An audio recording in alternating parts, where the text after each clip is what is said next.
주일마다 묵상하고 있는 이 여호수아서는 9장부터 12장까지는 이 여호수아와 이스라엘이 계속해서 가나안 땅을 점령해가는 승리의 역사가 기록되어 있는 것입니다. 우리들이 지금까지 매주일마다 살펴본 대로 여호수아 1장부터 8장까지의 내용은 상당히 스릴이 넘치는 사건의 연속이었습니다. 마치 흥미진진한 이 대하 드라마를 일주일에 한 편씩 보는 것과 같습니다. 여호수아가 이끄는 이스라엘은 기적적으로 요단강을 건넙니다. 이스라엘이 하나님의 말씀에 순종했더니 그 강한 여리고성이 또 무너졌습니다. 하나 놀라운 일입니다. 그러나 여리고성을 점령한 후에 이스라엘은 또 자만심에 빠져버립니다. 자신들의 힘을 해냈다는 착각으로 가득 차 있는 모습이었습니다. 그러다 보니 하나님의 말씀을 가볍게 여깁니다. 하라는 것보다는 하지 말라는 것을 열심히 합니다.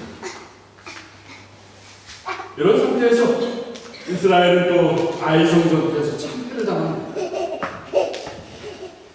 여리고성을 무너뜨린 이 이스라엘이 아이성을 점령한다는 것은 쉬운 것이었습니다. 겉으로 보기에는 조건으로 따지자면 이스라엘이 아이성에서 당연히 승리할 것이라고 생각했습니다. 그러나 무참히 패해버린 것입니다. 그런데 여호수아와 이스라엘은 실패했다고 포기하지 않습니다. 여호수아와 이스라엘은 하나님과의 관계를 다시 재정비합니다. 재정비하면서 하나님의 음성을 듣기 시작합니다. 하나님의 음성을 듣기 시작하면서 이번에는 하나님의 작전 지시하는 대로 따라합니다. 그랬더니 아이성이 무너졌습니다. 두 번째 아이성 전투에서는 하나님의 작전 지시 없이 매일매일 주신 하나님의 음성이 아닌 것은 이길 수가 없습니다. 깨닫게 됩니다. 그런가 했더니 이스라엘이 또 실수를 합니다. 이스라엘은 또다시 자신들 앞에 놓여있는 당장의 이익을 먼저 생각하기 시작합니다. 그러면서 이스라엘은 기브온 사람들에게 속아서 평화 조약을 맺습니다. 기브온 사람들과 평화 조약을 맺는 것이 뭐가 나쁜 것입니다. 그러나 하나님께서는 이 가나안 족속들과 친하지 말라는 명령을 내리신 것입니다. 그래서 이스라엘이 기브온 족속과 싸우지 않고 편할 것을 먼저 생각하고 평화 조약을 맺어버리는 것입니다. 근데 정말 다행히도 이번에는 이스라엘과 여호수아가 실수했지만 아무 탈 없이 하나님께서 용납을 하십니다. 왜 그랬습니까? 그 이유는 이런 것이었습니다. 이스라엘이 기브온 사람들과 맺은 조약이 분명히 잘못된 것이었습니다. 근데 이스라엘은 기브온 사람과 조약을 맺어서 이방 사람이 기브온 사람을 하나님을 섬기는 사람들로 변화시켰다는 사실. 이것이 하나님 보시기에 흐뭇하셨습니다. 그래서 이스라엘을 축복하시는 것입니다. 지금까지 이 대화 드라마와 같은 이 여호수아의 말씀을 매주에 설교로 들으면서 여러분들은 어떤 깨달음을 갖게 되었습니까? 어떤 도전을 갖게 되었습니까? 저는 이 여호수아서가 우리 인간의 연약함, 우리 인간의 어리석은 모습을 감추지 않고 있는 그대로 보여주는 것이 때로는 답답하게 됐습니다. 어쩌면 저럴 수 있을까? 그러나 읽어가면 읽어갈수록 감동이 됩니다. 읽어가면 읽어갈수록 나의 삶에 또 새로운 도전이 되는 것을 느꼈습니다. 실수를 저지르고 실패를 합니다. 그러나 다시 회복이 되면서 성숙해가는 이스라엘 모습, 바로 오늘 우리의 모습이라는 것입니다. 그래서 오늘 우리의 모습도 우리가 그렇게 약속의 땅으로 가야 한다는 깨달음을 갖게 되는 것입니다. 이제 여호수아 13장에 들어서면서 전쟁이 아직 끝나지 않은 상황에서 이스라엘은 가나안 땅을 기업으로 나눠주는 이야기가 기록이 되어 있습니다. 전쟁이 아직 끝나지도 않았는데 그 땅을 기업으로 나눠주는 상황입니다. 특별히 오늘 본문 14장에는 여호수아의 참모였던 갈렙이 등장합니다.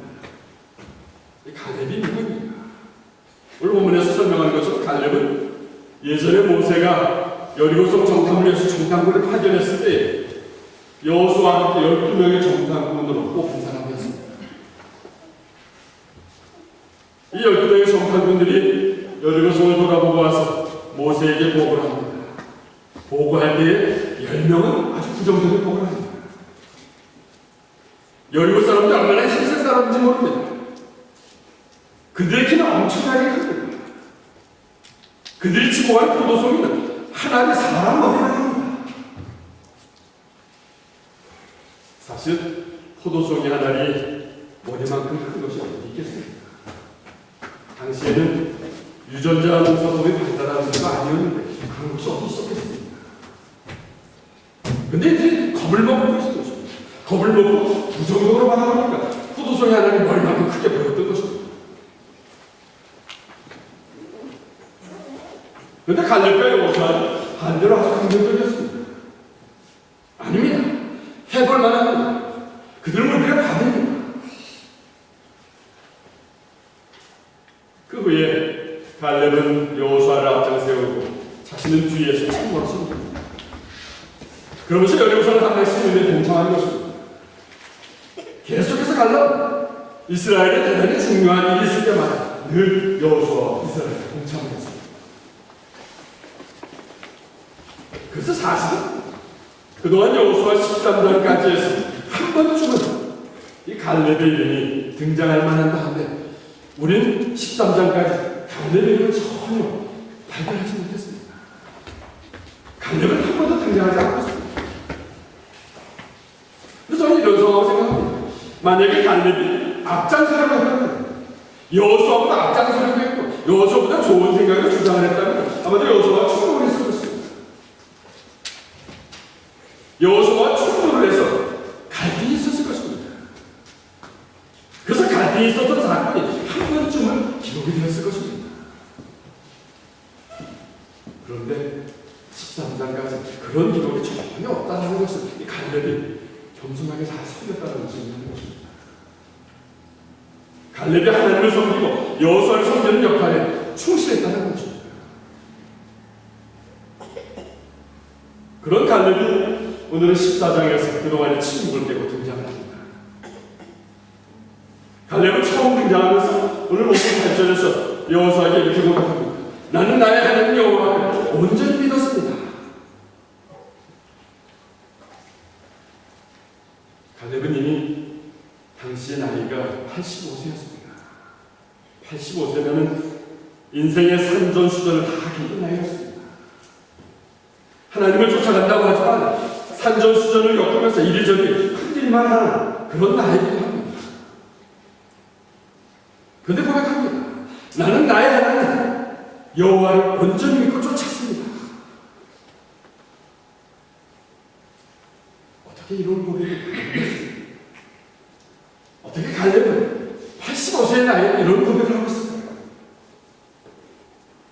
오늘 본문을 통해서 세 가지로 해답을 찾아보면서 우리 삶에다 한번 적용해 봅니다. 먼저 갈렙에게 이런 고백이 가능했던 것은 갈렙 스스로가 하나님을 향한 결단이 있었기 때문임을 발견하게 됩니다. 특별히 갈렙은 하나님은 나의 하나님입니다 고백합니다. 나의 하나님이다 하는 말 모세가 자주 사용했던 언어입니다. 오늘 9절 후반절을 봅니다. 같이 한번 읽어봅니다. 당신이 나의 하나님 여호와를 온전히 믿었기 때문에 그 땅을 당신에게 주겠소 하고 약속했습니다. 지금 9절 후반절 모세가 갈렙에게 한 이야기를 기록하는 내용입니다. 그래서 여기서 당신이라는 것은 모세가 갈렙을 이야기하는 것입니다. 또 여기서 나의 하나님이라는 표현은 모세가 늘 고백하는 표현이었습니다. 하나님을 늘 경험하고 하나님을 늘 만나는 모세의 표현입니다. 나의 하나님입니다. 그런데 갈렙은 하나님을 모세의 하나님이라고 하지 않았습니다. 갈렙은 8절의 고백처럼 나의 하나님입니다 고백합니다. 지금 갈렙이 하나님을 나의 하나님이라고 고백하는 것은 하나님을 그냥 모세의 하나님으로만 보지 않았다는 것입니다.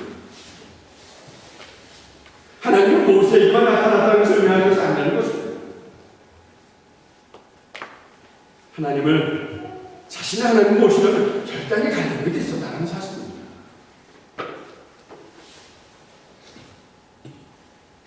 우리의 부모님들이 나의 하나님이라고 가르치는 그 하나님이 부모님들만의 하나님이 아니라는 것입니다.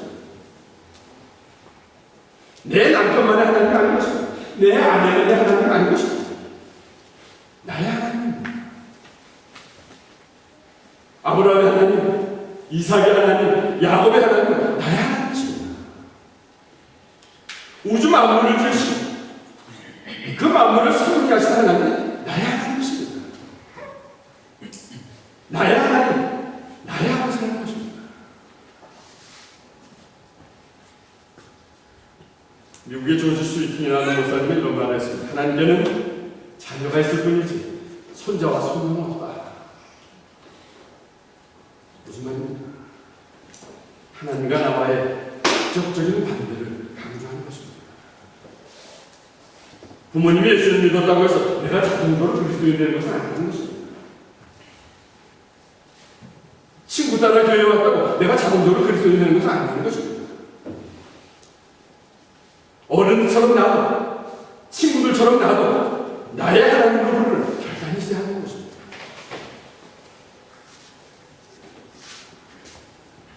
여러분들이 많이 들어본 재미있는 예화가 있습니다. 어떤 아버지가 아들에게 이 예수님에 대한 이야기를 듣고 감동이 되었습니다. 그래서 이 아버지가 예수를 믿고 교회를 나가라고 결심하면서 아들에게 얘기합니다. 그랬더니 아들이 너무 기뻤습니다. 너무 기뻐서 아버지를 끌어안고 기도를 했습니다. 하나님 아버지, 저의 육신의 아버지가 하나님 믿게 되었습니다. 너무도 감사하고 감동적입니다. 그랬더니 이 아들의 기도를 듣고 있던 아버지도 따라서 기도합니다. 오 나의 형님이 되신 하나님. 아버지 깜짝 놀라서 아버지 왜 기도를 드립니까? 그랬더니 아버지가 얘기합니다. 아들아, 내가 하나님을 아버지라고 부르면 그 하나님은 아들을 형님과 되는 하나님.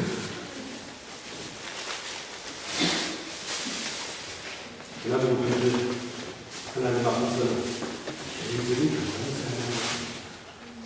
하나님은 나의 하나님이십니다. 하나님은 나의 아버지십니다. 그럼 이런 결단은 어디서부터 시작되는 것입니까? 이런 결단은 우리의 소유의식에서부터 시작이 되는 것입니다. 하나님을 내가 소유해야 합니다. 하나님은 내 삶의 중심을 모셔야 합니다. 나의 하나님이십니다. 소유의식이라는 것은 다른 말로 하면 주인의식이라고 말할 수 있겠습니다. 주인의식을 가진 사람은 책임감이 있다는 것을 의미하는 것입니다. 이런 예를 들어보면 보통 사람들은 전세에 들어 살면서 그 집 관리에 어떻습니까? 아무래도 좀 전세를 살다 보면 소홀해질 것입니다. 왜냐하면 내 집이라는 소유의식이 없기 때문인 것입니다. 내가 주인이 아니기 때문에 잘 관리할 책임이 없는 것입니다. 근데 어느 날 자신도 집을 한 채 소유하게 된다면 어떻습니까? 아마도 몇 번이고 갈고 닦고 번쩍번쩍하게 그 집을 깨끗하게 관리할 것입니다. 제가 지금 이 공동체 생활이 그렇습니다. 교회 공동체 생활을 하면서 이 소유의식이 없으면 어떻습니까? 공동체에 대해서 주인의식이 없는 것입니다. 그럼 주인이 아닌 무엇입니까? 주인이 아니면 손님입니다.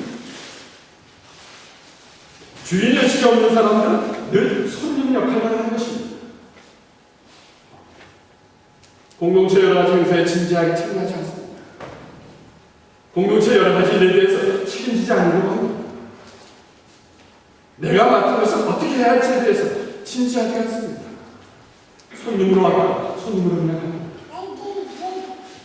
손님으로 왔다, 자신들이 원하는 대로 대접을 해주면 좋아하지 말아요. 조금이라도 그렇지 않으면 불평을 토로하는 것입니다. 손님이기 때문입니다.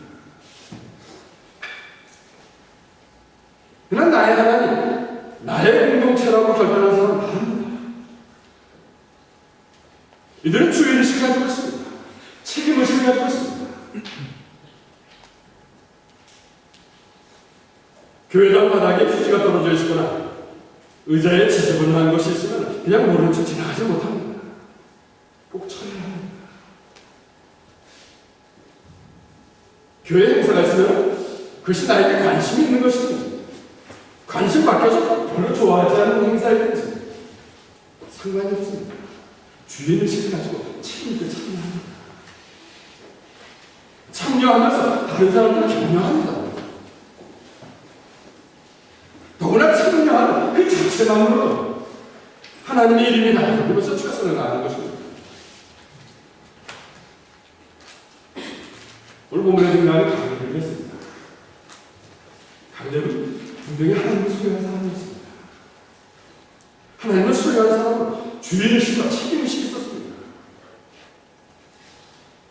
근데 사실 모세가 죽고 난 후에 여호수아가 이스라엘의 지도자로 세워주는 것에 갈렙이 불만을 품을 수도 있었습니다. 왜 나는 여호수아입니다. 같이 정당으로 정탐을 한 사람입니다. 또 같이 긍정적인 것을 보호한 사람입니다.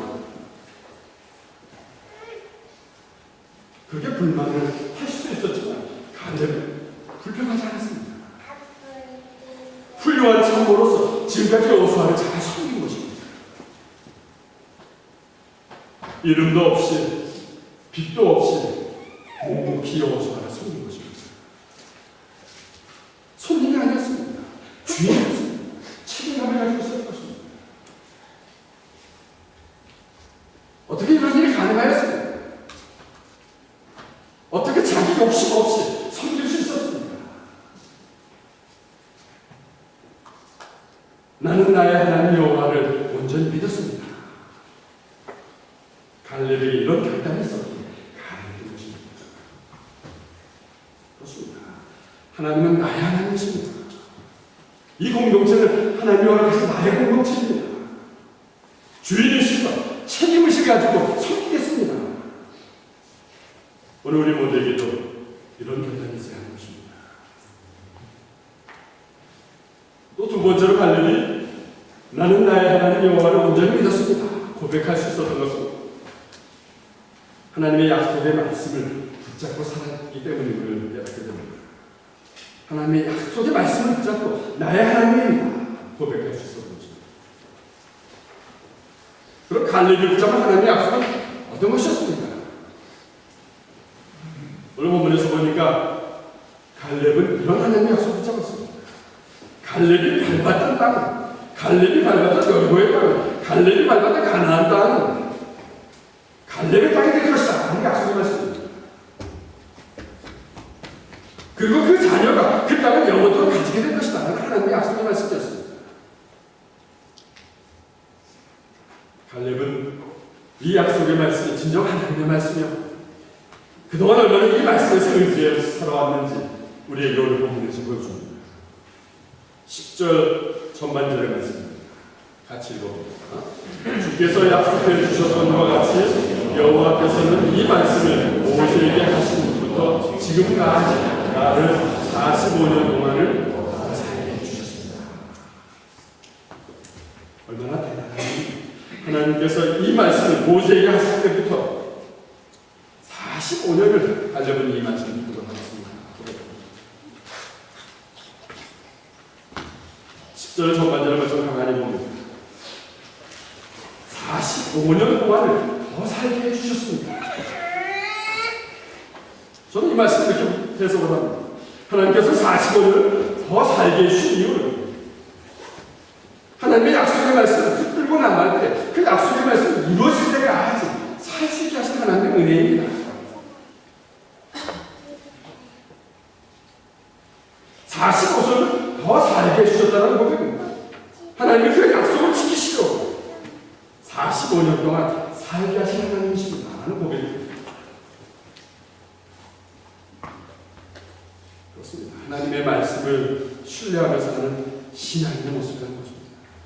하나님의 말씀을 신뢰하는 사람은 참습니다. 기다립니다.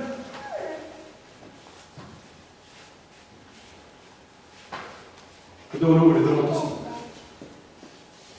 여러분들은 얼마나 참고 있습니까? 여러분들 얼마나 기다리고 있습니까? 한국에서 내노라 하는 지성인에서 영성을 지닌 사람으로 변화된 이어령 교수를 인정하고 있습니다. 그 이어령 교수의 신한국이라는 책에서 보면 우리 한국인을 밥세대와 라면 세대로 분류합니다. 밥세대라는 것은 우리 어른들의 세대를 말하는 것이고 라면 세대는 신세대를 말하는 것입니다. 우리 어른들은 밥을 짓기 위해서 꼭 불을 지펴야 했습니다. 불을 지펴서 어느 정도 끓이면 이제 뜸을 잘 들여야 합니다. 또 늦게 들어오는 가족을 위해서 밥을 퍼서 아랫목에 잘 반수를 합니다. 우리 어른들의 기다림이 따뜻한 것을 느끼게 하는 것입니다. 근데 라면은 어떻습니까? 라면을 끓이는데 시간이 걸릴수록 간판합니다. 누구를 기다려줄 수 없습니다. 기다리다가 라면을 다 끓어버립니다. 혹 누구를 기다리다가 짜증을 내면서 빨리 먹어치우는 것이 다릅니다.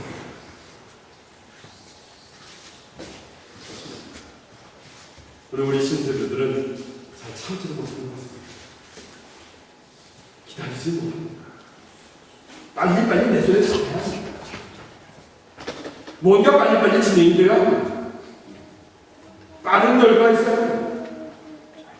아침에 기도하는 것이 하루라도 넘어가면 불안해합니다.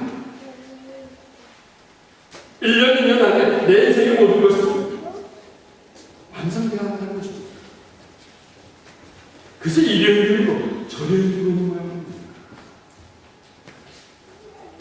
그러면서도 보이지 않는 하나님을 기다리고 쫓아가는 것을 황당하게 여깁니다. 잡혀지지 않는 하나님을 쫓아간다는 것은 어리석은 것이라고 주장합니다.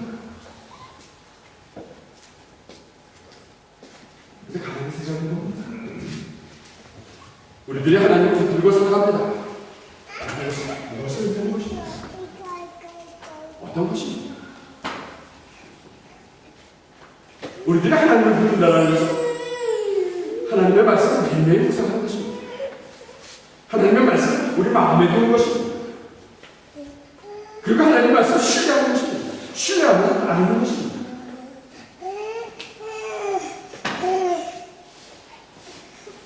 이렇게 하나님의 약속의 말씀을 붙들고 사는 가정은 삶이 달랐습니다. 하나님께서 말씀하셨기에 약속하셨기에 45년이라는 세월을 참을 수 있었습니다. 그런데 45년이라는 세월을 그냥 참기만 하는 것이 아니었습니다. 갈렙의 삶은 약속의 말씀을 붙들고 살면서 적극적이었습니다. 능동적이었습니다. 여리고의 큰 성벽 앞으로 말씀을 붙들고 나아갔습니다. 한 번 피한 아이성의 전투에서도 말씀을 붙들고 다시 일어섰습니다.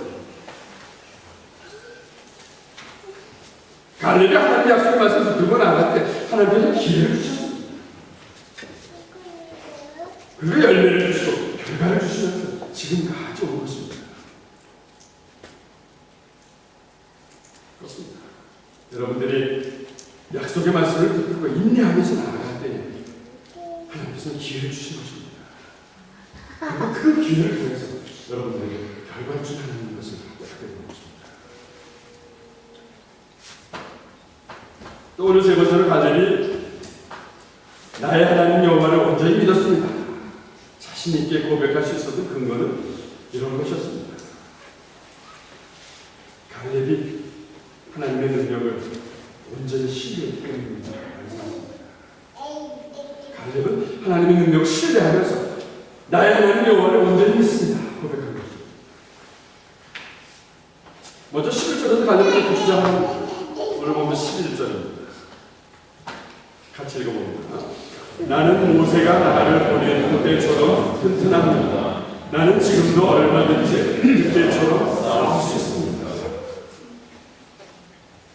갈렙은 지금 여리고성을 점령하는데 지금 건강하다고 합니다. 40대거나 80대거나 나는 튼튼합니다. 주장합니다. 85세가 되었지만 나는 아직도 싸울 수 있습니다. 주장합니다. 가만히 생각을 해봅니다. 85세대가 된 갈렙의 모습이 어떤 모습이었을 것 같습니다. 85세면 이제는 인생의 모든 것을 잘 정리해야 하는 그런 나이입니다.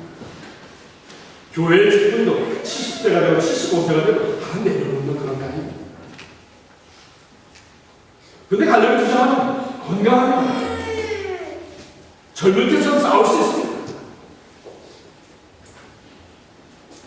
젊은 우리들에게 도전이 되는 것입니다. 지금 갈렙이 그럼 허풍을 떠는 것입니다. 갈렙이 싸울 수도 없고 그래서 건강한 싸움에서 노망을 떠는 것입니다. 믿어지지 않는 상황입니다. 근데 저는 그 다음 12절에서 상당히 중요한 사실을 발견하게 됩니다. 12절 전반전입니다. 같이 읽어봅니다. 그러니 여호와께서 오래전에 약속하셨던 그 산지를 나에게 주십시오. 지금 갈렙은 튼튼합니다. 건강합니다. 그러니 나에게 뭔가 좀 주십시오. 쉬게 해주십시오. 하셨습니다. 오래전에 약속하셨던 그 산지를 나에게 주십시오. 간청하고 있습니다. 이 산지가 어떤 산지입니까? 12절 후반절에서 보겠습니다. 12절을 보겠습니다. 같이 읽어봅니다. 그곳의 성들은 매우 크고 견고하지만 여호와께서 나를 도와주시면 한다면 나는 여호와께서 말씀하신 것처럼 그들을 쫓아낼 수 있습니다. 하나님께서 약속하신 그 산지라는 것은 큰 것입니다. 견고한 것입니다. 그러나 지금 그 산지를 주십시오.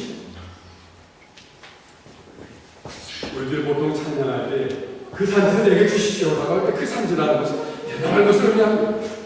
그 자리에 서서 하나님을 사랑할 수 있는, 속할 수 있는 것을 의미합니다. 그래서 그 산지를 내게 주십시오. 우리 찬양합니다. 나 오늘 갈렙이 고백하는 그 산지는 좀 다른 산이었습니다.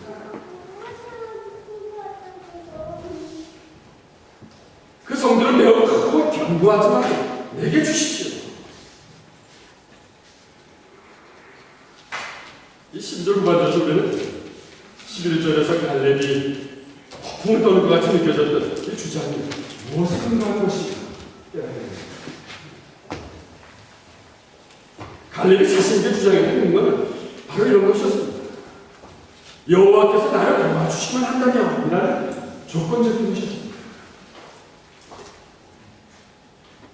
하나님 나를 도와주신다면 지혜가 생깁니다. 하나님 나를 도와주신다면 견딜 만한 힘이 생깁니다. 하나님 나를 도와주신다면 좋은 동역자를 붙여주실 것입니다. 하나님 나를 도와주신다면 능력이 솟아날 것입니다. 하나님 나를 도와주신다면 그래서 나는 모든 것을 할 수 있습니다. 하나님께서 나를 도우셔서 하나님의 능력을 함께 하시면 나는 무엇이든지 할 수 있습니다. 라는 고백을 하는 것입니다. 85세의 나이가 얼마나 건강하겠습니다. 85세의 나이가 얼마나 튼튼하겠습니다. 그러나 하나님께서 나와 함께 하신다면 그 영은 건강하고 튼튼하는 것입니다. 무엇이든지 할 수 있다는 것입니다. 저는 사실 오늘 본문 12절 전반절을 묵상하면서 처음에는 이 땅을 달라고 하는 갈렙의 마음, 갈렙의 요구가 이해가 되지 않았습니다. 갈렙이 달라고 하는 이 헤브론 땅은 오늘 본문에서 발견하는 것은 아직 정복이 되지 않은 땅이었습니다. 아직도 정복하지 못한 땅을 갈렙은 달라고 하는 것입니다. 저 같았으면 나이가 85세가 되어서 늙어서 이제는 안심하며 살 수 있도록 좋은 땅을 주십시오 라고 요구했을 것입니다. 이미 정복한 안전한 위험부담이 없는 땅을 달라고 했을 것입니다. 왜냐하면 45년을 열심히 쫓아왔기 때문에 열심히 믿으면서 따라왔기 때문에 좀 평안한 땅을 주십시오라고 주장을 했을 것입니다. 솔직하게 85세의 나이가 되어도 무엇을 새로운 할 수 있도록 그런 땅을 달라고 큰 소리를 칠 수 있겠습니까? 그러나 갈렙은 아직도 전쟁의 위험에 놓여 있는 땅을 달라고 합니다. 그 땅을 하나님이 주신다고 약속하셨습니다. 정복하겠다는 거예요. 전능하신 하나님이 함께 하시잖아요. 능치 못할 일이 없다는 거죠. 전능하신 하나님이 나와 함께 하는 그 능력으로 내가 그 땅을 정복할 수 있다는 것입니다. 결국 갈렙은 하나님의 능력으로 헤브론 땅을 차지하게 됩니다. 그 상황을 오늘 본문 15절 마지막에는 이렇게 기록하고 있습니다. 같이 읽어봅니다. 이 일이 있은 후 그 땅에는 정말 이 헤브론 땅은 하나님께서 약속한 땅이었습니다. 갈렙이 그 땅에 들어가서 정복을 합니다. 그 땅을 정복을 하면서 그 땅에 평화를 만들었던 것입니다. 하나님을 온전히 믿은 그 갈렙은 하나님의 능력으로 약속의 땅을 차지하게 되었습니다. 그리고 그 땅에서 평화를 유지하면서 살게 된 것입니다. 사랑하는 여러분, 오늘 우리에게 주시는 메시지는 무엇입니까? 우리도 갈렙처럼 나의 하나님 여호와를 믿음으로 온전히 쫓아야 한다는 사실입니다. 갈렙은 85세의 나이에도 하나님께서 약속하신 산지를 달라고 가르쳐야 합니다. 근데 그 산지는 안정된 산지가 아니었습니다. 좋은 환경의 산지가 아니었습니다. 위험이 도사리고 전쟁을 치러야 할 산지였습니다. 아마도 지금 여러분들이 달라고 가르쳐하는 것들이 바로 그런 것들일 것입니다. 여러분들의 학업이, 여러분들의 직장이, 취업이, 여러분들의 사업이, 이런 모든 것들이 아직 정복이 되지 않은 헤브론 땅과 같은 것인 것입니다.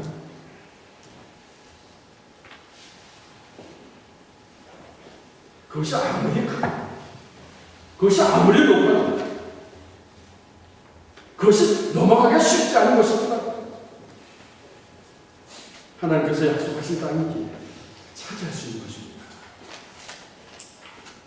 이것이 갈렙의 용기였던 일입니다. 그럼 무엇이 갈렙에게 이런 믿음의 고백을 가능하게 했습니까? 오늘 우리는 세 가지로 살펴봤습니다. 갈렙은 하나님을 향한 개인적인 결단이 있었습니다. 남들의 좋은 모습을 보면서 하나님을 알아가는 것이 아니었습니다. 하나님은 나의 하나님이십니다. 분명한 고백이 있었습니다. 또 갈렙은 하나님의 약속의 말씀을 붙들고 살았습니다. 언제 어떠한 상황 속에서 그 말씀을 놓지 않았습니다. 이 말씀은 하나님 내게 주신 하나님의 말씀입니다. 약속의 말씀을 붙들고 나갔습니다. 또 갈렙은 자신의 능력을 행하지 않았습니다. 하나님의 능력을 의지했습니다. 하나님께서 함께 하신다면 어떤 일인지 해낼 수 있습니다. 하나님의 능력을 의지하면서 살았습니다. 그래서 갈렙은 85세가 나이가 되면서 겉사람은 날마다 후패해가지만 속사람은 하나님이 함께 하시고 날마다 강건해졌던 것입니다. 건강했습니다. 든든했습니다. 무엇이든 할 수 있는 공간이었습니다. 그래서 갈렙은 인생의 황혼에 서서 자신이 고백합니다. 나는 나의 하나님을 온전히 믿고 쫓았습니다. 나는 나의 하나님을 온전히 믿고 쫓았습니다. 이 갈렙의 고백이 우리 모두의 고백이 간절히 축원합니다.